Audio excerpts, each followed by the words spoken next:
Well, the verdict in the court of public opinion is in, and it is not good for Donald Trump. 59%, quote, disapprove of the way Donald Trump is handling investigations into Jeffrey Epstein. Just 20% approve. Donald Trump is the first and only president in American history who had a long-term friendship with a man who raped children regularly, almost every day. The verdict is in, and it's brutal for Donald Trump. Not in a court of law, but in the court of public opinion. A majority of Americans now believe Trump knew about Jeffrey Epstein's crimes long before Epstein was ever investigated. And the new revelations about Epstein's files, Ghislaine Maxwell's prison transfer, and Trump's own Justice Department, they're enough to make you wonder if we're watching a full-scale cover-up unfold in real time. The Epstein files are the full Justice Department investigative file on Jeffrey Epstein and his co-conspirator, Ghislaine Maxwell. And during the presidential campaign, Donald Trump told his followers that he would make the Epstein files public. Donald Trump's current FBI director publicly insisted before he became FBI director that the Epstein files must be made public completely, every word of it. Donald Trump's attorney general promised to make the Epstein files public while she was attorney general, saying on TV that she had the Epstein files right there on her desk and was ready to make them public. She said that she had Jeffrey Epstein's client list on her desk and was ready to make that list public.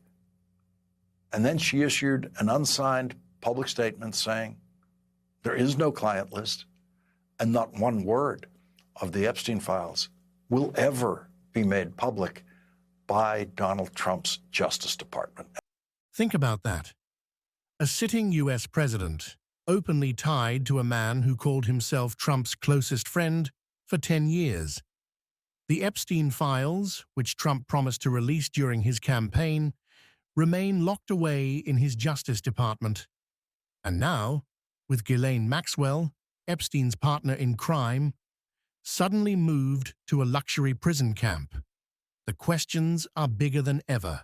This isn't an emergency. This is just a public relations crisis because the president is hiding the Epstein file despite the fact that he campaigned on releasing it. So release the Epstein file and let the people in Washington, D.C.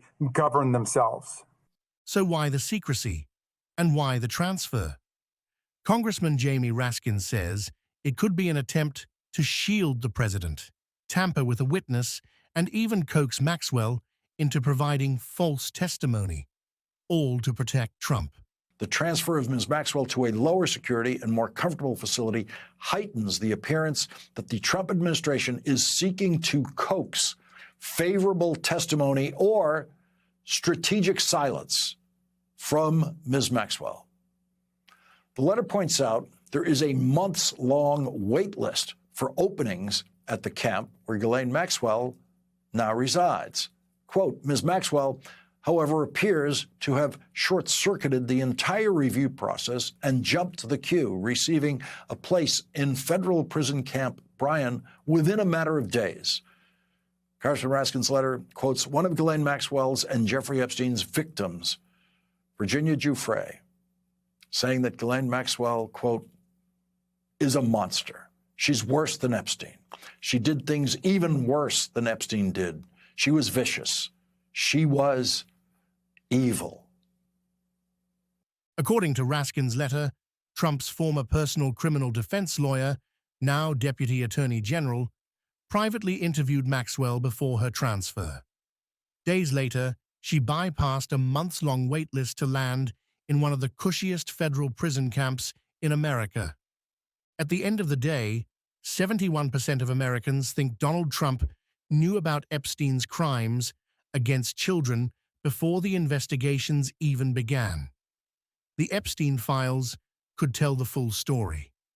But until they're released, all we have are unanswered questions and a prison deal that reeks of political protection. The question is, how long can this cover-up last?